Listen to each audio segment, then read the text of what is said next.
que el Señor ha dado, grandes, fieles.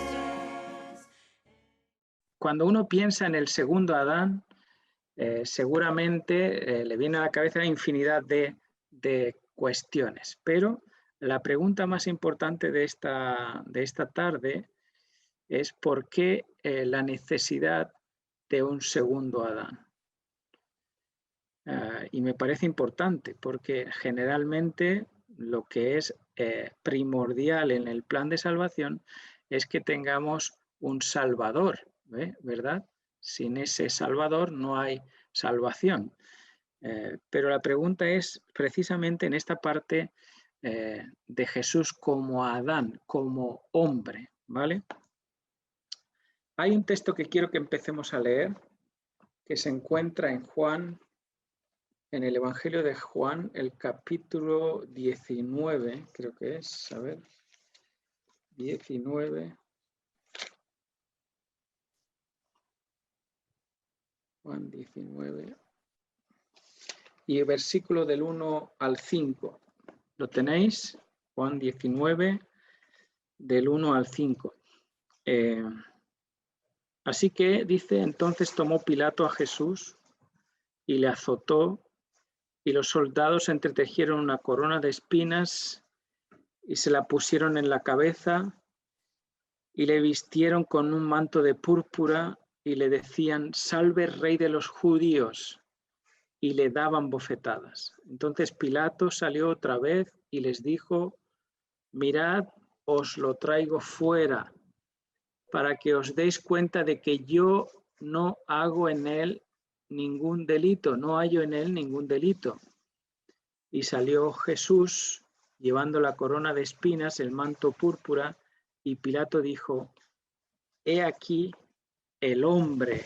Mira, esta declaración que hace Pilato, sin él saberlo, es una de las declaraciones más poderosas que la Escritura puede darnos acerca de Jesús como el segundo Adán, el hombre. De hecho, cuando pensamos en la creación del hombre, pensamos en el hombre como una totalidad, no solamente como una referencia individual a Adán, sino como a todo lo que va a representar. Cuando Pilato hace esa expresión o dice, aquí el hombre, está mostrando igual la misma expresión que se le dio a Adán. He aquí a Adán, el hombre, el padre, el representante de la humanidad. Y es verdad que la Biblia nos habla mucho de estos dos conceptos, de estos dos Adanes. El primer texto que encontramos, teniendo en referencia esto de Jesús, se dice que es un hombre y de Adán se dice que es el primer hombre. Ahora, en 1 Corintios 15, versículos del 45 al 48, el texto nos dice así, también está escrito, fue hecho el primer hombre, Adán, alma viviente, el postrer Adán, espíritu vivificante.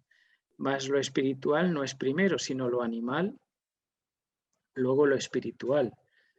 El primer hombre es de la tierra, terrenal. El segundo hombre, que es el Señor, es del cielo, el cual es terrenal, también los tales son terrenales, y cual el celestial, tales también son los celestiales. Seguramente habéis leído este texto, pero hay una revelación importante en este texto y es que nos hace una referencia a dos clases de hombres. Una que es un alma viviente, ¿no? Adán, cuando dice Dios que crea a Adán, lo hace del barro, lo moldea, y la palabra que usa ahí para moldear es la palabra basar. El cuerpo más el ruaj es igual a un nefesh hayá, a un alma viva. Y del postrer Adán, que se hace una referencia a este Jesús que es presentado como el hombre, dice es un espíritu vivificante. Y hay una gran diferencia entre las dos declaraciones que hace Pablo acerca de los dos Adanes. Uno va a decir, el primero es de la tierra, es terrenal, y precisamente su procedencia de Adán es La palabra Adán también es algo que tiene que ver con el color rojizo de la tierra, porque Adán era arcilla. Y el segundo Adán, y fijaos qué introducción hace Pablo, hace un paréntesis, el segundo hombre, y hace un paréntesis y dice que es el Señor, es del cielo. Y esto es muy interesante y muy necesario que tú entiendas. El primer Adán es de la tierra y el segundo, que es el Señor, es del cielo. Cuando el Señor mira la raza humana, supongo que nos ve a cada uno de nosotros con nuestra individualidad y con nuestras necesidades, como un padre que no tiene preferencias sobre nadie, ¿vale? Pero cuando Dios mira a la humanidad, según 1 Corintios 15, lo que Dios ve son dos clases de hombres, dos hombres. El primer Adán, terrenal, y los terrenales se comportan como el terrenal, y el segundo Adán, espiritual, y los que son del segundo Adán se comportan espiritualmente. Dos hombres es lo que ve Dios frente a este es un dato que he buscado en internet, no sé si está actualizado o no, pero dice que actualmente somos más de 7.700 millones de habitantes en la Tierra. Pero cuando Dios mira a la raza humana, solo ve dos hombres. Y si ve dos hombres, ve dos historias y ve dos identidades. Es decir, que nosotros, en realidad, de esos 7.700 millones de habitantes de la Tierra y todos los que pudieron vivir desde la creación hasta ahora, en realidad cuando Dios mira, porque Dios no mira como los hombres, los identifica en dos personas, en dos hombres, el primer Adán o el segundo Adán. Es decir, no tenemos identidad fuera de estos dos hombres. Así, cual el terrenal, también los terrenales, y cual el celestial, también los celestiales.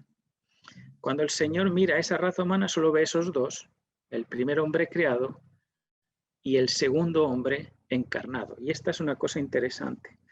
Adán fue único en su género porque es el único ser que fue moldeado, fue trabajado.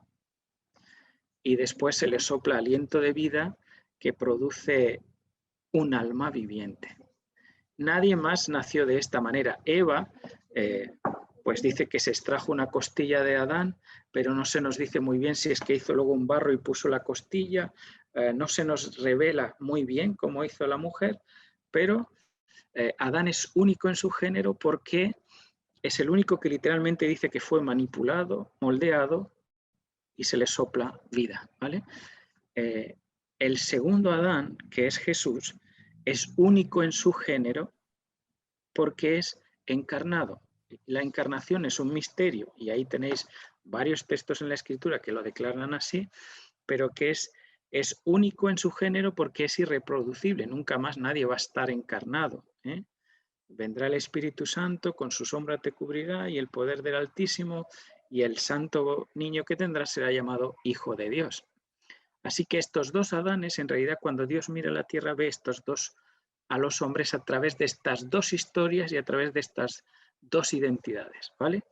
Solo hay dos hombres, solo hay dos historias, dos vidas y dos identidades. Fuera de la historia de estos dos hombres no hay otra historia y fuera de la identidad de estos dos hombres no hay otra identidad. Es decir, o bien yo soy encontrado en el primer Adán, cuando Dios me mira, o bien yo soy encontrado en el segundo Adán.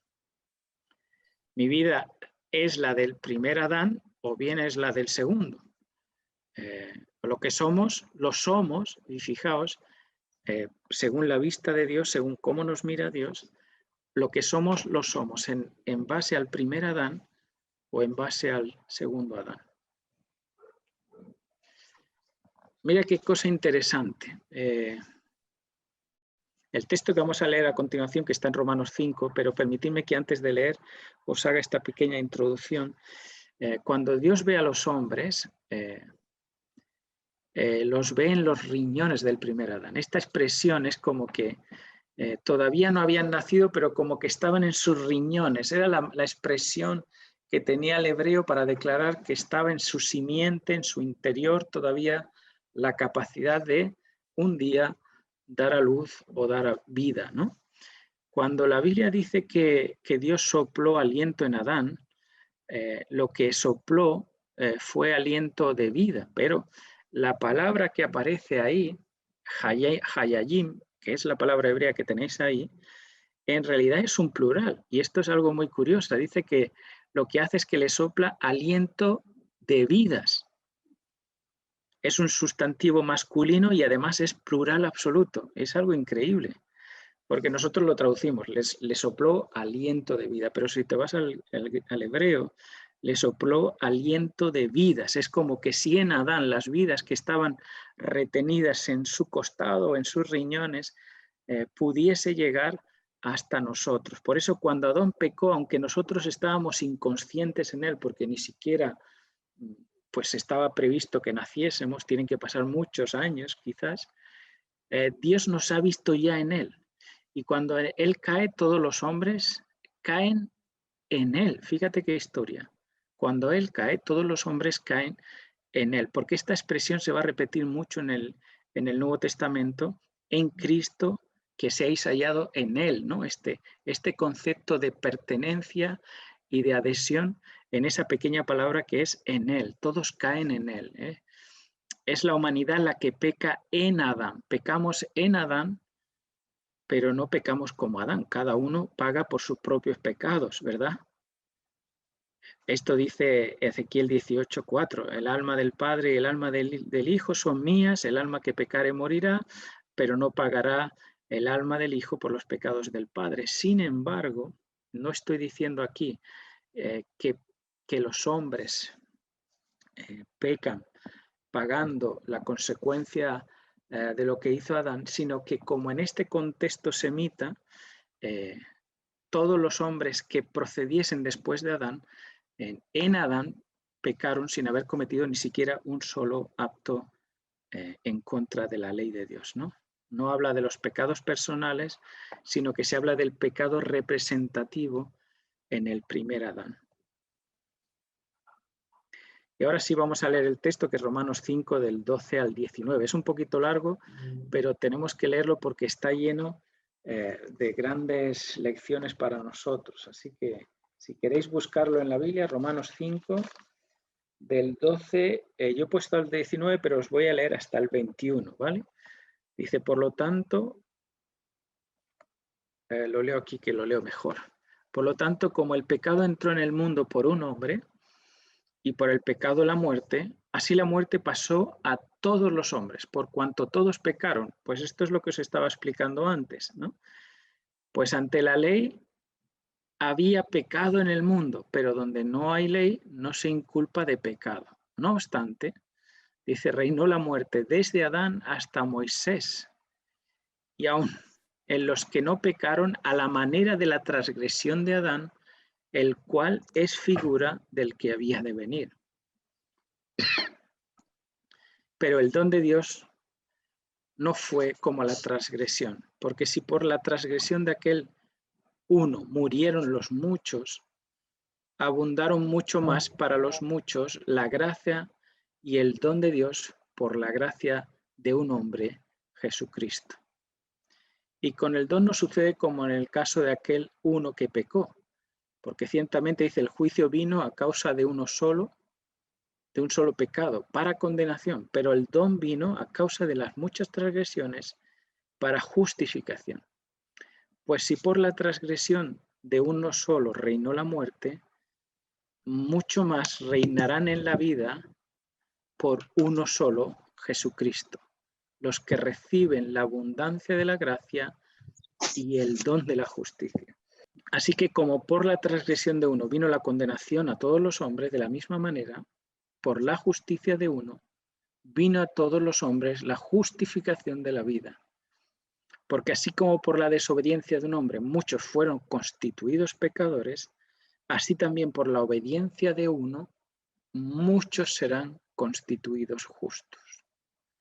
Este texto, aparte de que Pablo es como muy sesudo a la hora de escribir, pero este texto es una declaración importantísima para entender el plan de salvación. Y Dios lo va a explicar el plan de salvación a través de estos dos Adanes. Y va a decir, la consecuencia del primer Adán va a ser esta. El primer Adán lo que hace es que Su transgresión lleva a toda su descendencia a un motivo de juicio. En ese juicio es hallado condenado. Y la condena, evidentemente, es la muerte. Romanos 6:23, la paga del pecado es la muerte. De otra manera, lo va a explicar un poquito más adelante en Romanos 6. En Adán, el segundo Adán, dice, fíjate que lo primero, dice que es un don, es un regalo. Y empieza con eso, sí, con el don de Dios, ¿no? Pero el don de Dios, en vez de traernos transgresión, que es la desobediencia, el don es un regalo. Y el don lo que trae en vez de juicio es justificación. Y en vez de condena, y fíjate el paralelo que hace, si tú vas leyendo los textos vas a ver ese paralelo, en vez de condena trae justicia y en vez de muerte trae vida. Así que si por uno entró la muerte, por uno también entrará todos en la vida. Esta declaración que parece tan absoluta a veces a los adventistas nos da miedo, ¿no? Decir, no, hombre, pero tiene que haber algo de parte del hombre que demuestre que acepta la vida de Jesús. El secreto de esa aceptación está en estas palabras, la justificación y la justicia. Es decir, Dios hace justicia pagando el precio de lo que nosotros teníamos que pagar, pero no es una justicia barata ni escasa, es una justicia pura que cubre multitud de pecados, ¿vale? La persona que acepta a Jesús definitivamente como un don en su vida recibe estas tres cosas: justificación, justicia y vida. Por eso decíamos antes que cuando Dios mira al hombre lo ve a través de las dos identidades, el primer Adán o el segundo Adán. Y todo lo que tú vives o lo vives en el primer Adán, es transgresión, juicio, condenación o muerte, o en el segundo Adán, que tiene que ver con la justificación, la justicia y la vida.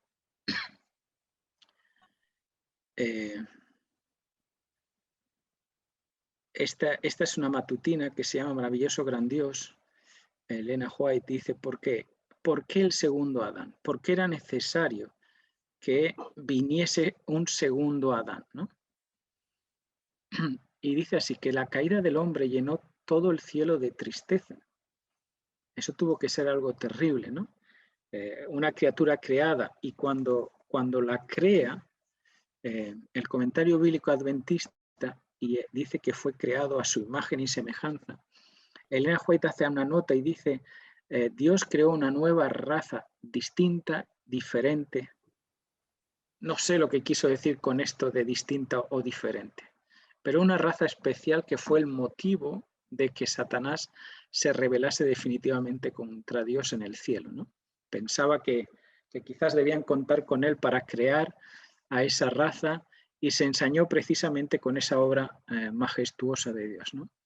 El Hijo de Dios, el glorioso soberano del cielo, se conmovió de compasión por la raza caída. Una infinita misericordia, dice, conmovió su corazón al evocar las desgracias de un mundo perdido. Pero el amor divino no es que había dejado todo al azar. El amor divino había concebido un plan mediante el cual el hombre podría ser redimido. La ley quebrantada de Dios exigía la vida del pecador, Romanos 6:23. En todo el universo solo existía uno que podía satisfacer sus exigencias en lugar del hombre, puesto que la ley divina es tan sagrada como Dios mismo. Solo uno igual a Dios podría expiar la transgresión. Ninguno sino Cristo podría salvar al hombre de la maldición de la ley y colocarlo de nuevo en armonía con el cielo. Cristo cargaría con la culpa, la vergüenza del pecado, que era algo tan abominable a los ojos de Dios, que iba a separar al Padre y al Hijo. Cristo descendería a las profundidades de la desgracia para rescatar a una raza caída. Mira qué cosa, ¿por qué tuvo que venir el segundo Adán? Primero, porque el primer Adán falló. Lo segundo, porque el Señor se conmovió por nosotros. Tenía tal pasión por la humanidad que encontró una forma de satisfacer las exigencias de la ley sin saltárselas por encima. Así que solo Cristo podía expiar la transgresión de los hombres. Dice en esta misma matutina que a Cristo se le llama el segundo Adán, con toda su pureza y santidad, relacionado con Dios y amado por Él, y comenzó allí donde había empezado el primer Adán, en el Edén, ¿no? ¿Cómo empezó Jesús su ministerio? Pues vamos a tener ahí a Jesús, que es cosa curiosa, después del bautismo dice que el Espíritu lo lleva al desierto para pasar un tiempo ahí en el desierto, ¿no? Después de esos 40 días es tentado por Satanás, allí en el mismo lugar donde empezó la primera tentación, por el apetito.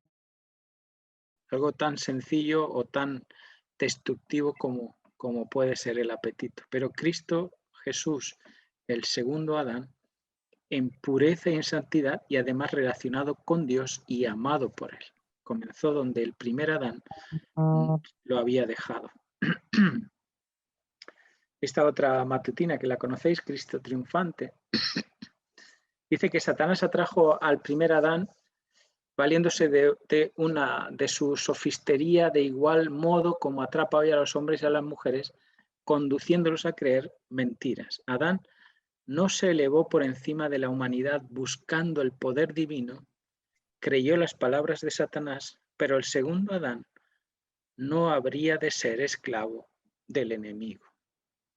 Adán aventajó a Cristo, fíjate lo que dice, Adán aventajó a Cristo en que, al ser asediado por el tentador, no padecía los efectos del pecado. Gozaba de la plenitud, de la fuerza, de virilidad, así como del perfecto vigor de la mente, del cuerpo, estaba rodeado por la gloria del Adán, del Edén, se hallaba en comunicación diaria con los seres celestiales. No sucedía lo mismo con Jesús cuando entró en el desierto para luchar con Satanás. ¡Wow! Fíjate, ¿no? Rodeado de esos seres celestiales, de la propia presencia de Dios que les mostraban y les enseñaban acerca de ese enemigo que se había revelado, recibían instrucciones y visita diaria del cielo, en una condición donde no tenían ni hambre, ni sed, ni cansancio. Jesús, soportando todo eso, entra en combate con Satanás.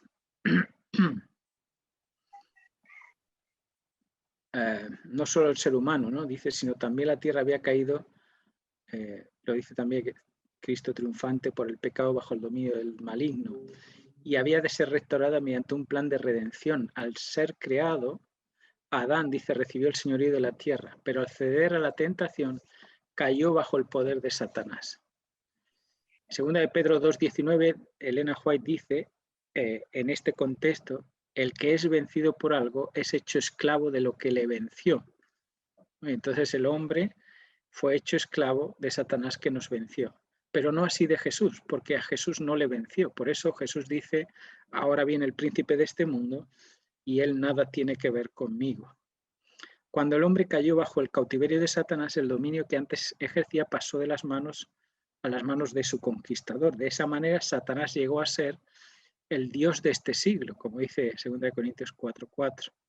Él había usurpado el dominio que originalmente fue otorgado a Adán. Así que Jesús no solamente viene a restaurar al hombre, el segundo Adán no solamente viene a restaurar a la raza caída, sino que viene a devolverle la responsabilidad que Dios le había dado sobre la tierra. Y es que él iba a ser mayordomo de todo lo que Dios había creado. Animales, tierra, estaban puestas para que fuesen sojuzgadas y conducidas por Adán. Así que ahora viene este Jesús que se hace carne entre nosotros y es como si en este texto de Isaías 9:6 tuviésemos una declaración de una fusión, ¿no? De algo divino y de algo humano. Mira lo que dice, porque un niño nos es nacido, un hijo nos es dado, ¿no? Y su principado sobre su hombro y se llamará su nombre admirable, consejero, Dios fuerte, Padre eterno y príncipe de paz. Un texto poderoso que seguramente habéis leído muchísimas veces, ¿vale?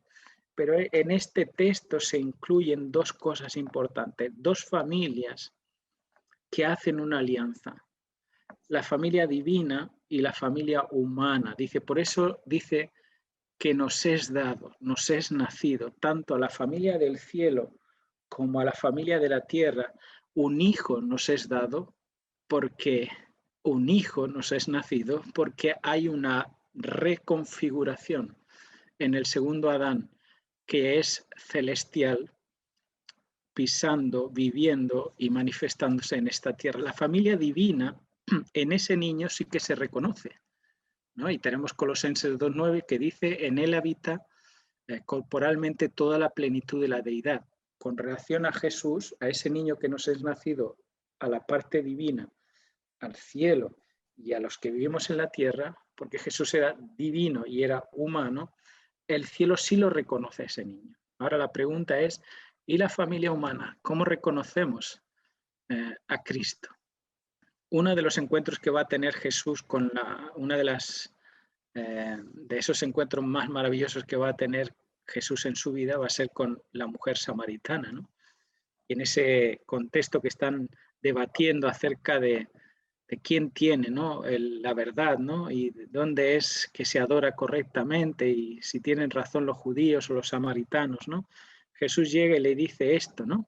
Si conocieras el don de Dios y quién te dice dame de beber, tú le pedirías y él te daría agua de vida. Es muy importante este concepto, si conocieras el don de Dios, porque Pablo lo retoma esa palabra del don de Dios, la aplica en Romanos 5 y dice, el don de Dios es que tú y yo, a través de Jesucristo, seamos considerados en Cristo justificados. Jesús es el don efectivo para toda la humanidad. Todo lo que Jesús vive, lo vivimos nosotros. La vida del cielo se vive en Cristo, así como la vida de los hombres se vive en Cristo. Y esto es muy interesante. Esto es algo que nos hace explotar la cabeza. Nosotros somos hechura suya, dice, creados en Cristo para buenas obras, las cuales preparó Dios de antemano. Es muy interesante que la vida de Cristo es el único modo que el cielo el cielo preparó, refundó de alguna manera un concepto de recuperación del hombre basándose en que así como uno caen todos, en uno todos sean también aceptados de nuevo. Segunda de Corintios 5:17, que lo conocéis, de modo que si alguno está en Cristo, nueva criatura es, y las cosas viejas pasaron, todas son hechas nuevas. Son textos que conocéis mucho, pero en el contexto del segundo Adán tenéis que tener en cuenta que todas esas cosas que Dios hace nuevas en nosotros, las hace en la persona del segundo Adán. ¿Vale? ¿Cómo llegamos a ser una nueva existencia en Cristo? ¿Cómo lo hace? Pues lo que hace Jesús es que recapitula las vidas de todos los hombres en Él, haciéndonos obedientes en Él. Nuestra vida, fíjate qué cosa tan dinamitante, nuestra vida ya ha sido vivida en Cristo y esa vida en Cristo es perfecta y pura. Cuando el cielo nos ve de esta manera, como una nueva criatura. ¿Por qué? Porque nos ve a través del segundo Adán. Y la vida del segundo Adán que nos es aplicada a nosotros es perfecta y es pura. Lo que hace el Señor, fíjate que con relación a esta frase, ¿no? Que nuestra vida ya ha sido vivida en Cristo y esa vida en Cristo es perfecta y pura. Efesios 2:6 dice, juntamente con Él nos resucitó, asimismo nos hizo sentar en los lugares celestiales como con Cristo Jesús. Efesios 2:6, fíjate qué cosa interesante. Cuando Jesús ascendió al cielo, se sentó a la diestra del Padre. Pablo, que ha entendido bien este concepto del segundo Adán, que cuando el cielo ve, solo ve dos historias, solo ve dos identidades, solo ve dos hombres, en el primer Adán o los que vivimos en el segundo Adán. Dice, así que nos hizo sentar en lugares celestiales. Pero tú y yo todavía no estamos sentados en lugares celestiales. Pero nuestra vida, que ya es vivida en Jesús, dice que nosotros estamos sentados en lugares celestiales en el representante del segundo Adán. Porque cuando nosotros creemos, Romanos 5, que dice, así como el pecado entró por uno, tenemos que creer forzosamente, porque si no invalidamos la palabra de Dios, que así por la obediencia de uno solo, todos somos hechos justos. Y si no creemos eso, estamos invalidando completamente el texto. O le estamos dando más poder al primer Adán, que afectó a toda la humanidad, que el segundo Adán, que es celestial y que es el Señor y que vino sobre esta tierra. El cielo concede a la raza humana, fíjate, lo que siempre había deseado Satanás, una criatura, sentarse en el trono de Dios. Y esa cesión, ese privilegio lo tenemos nosotros en Cristo Jesús, nuestro segundo Adán, divino y humano. No sé si me he hecho explicar bien del todo, pero este era el texto o el tema que quería compartir con vosotros, las maravillas de Jesús, ¿no? Del segundo Adán, que nos hace, nos representa en el cielo y en su vida, nuestras vidas están literalmente escondidas. Cuando el cielo nos mira a nosotros, nos ve a través del segundo Adán y nos hace aptos para el reino de los cielos. No hay otra forma. No hay otra forma de entrar al reino de los cielos. O te identificas con el primer Adán, transgresión, juicio, condenación y muerte, o con el segundo Adán, don, justificación, justicia y vida eterna. Pues que Dios nos bendiga muchísimo, que nos ayude en nuestro crecimiento acerca de la persona de Jesús. Es muy importante, para mí por lo menos ha sido muy importante preparando este tema. Hay mucha gente que ha escrito, no solamente adventistas, también de otras denominaciones, que escriben acerca del concepto del segundo Adán. Pero estas dos importantes que he compartido con vosotros me parece muy, pues un descubrimiento, ¿no? Para mí, para mi forma incluso de enfrentar las dificultades, el pecado o incluso esos conceptos que aparecen en la Biblia, ¿no? Muchas veces, que venza como yo he vencido, ¿no? Se le dará la corona de vida. Al que venza se le dará que coma del árbol de la vida. Y uno piensa, ¿y cómo voy a vencer yo, no? Si yo me miro ahí al espejo y tengo un montón de dificultades por las cuales estoy luchando. Pero es que cuando Dios mira, nos mira solamente a través de estas dos identidades. O bien estás hallado en el primer Adán, o bien eres hallado en el segundo Adán. Y en el segundo Adán, nosotros podemos vencer. En ese concepto, porque Adán lo hizo por nosotros, así que por la obediencia de uno, también le fue dada la justificación de vida para muchos. Muy bien. Que Dios os bendiga. Grandes, fieles, todas las promesas que el Señor ha dado. Grandes, fieles, en ellas yo por siempre confiaré. Todas sus promesas para el hombre fiel, el Señor por su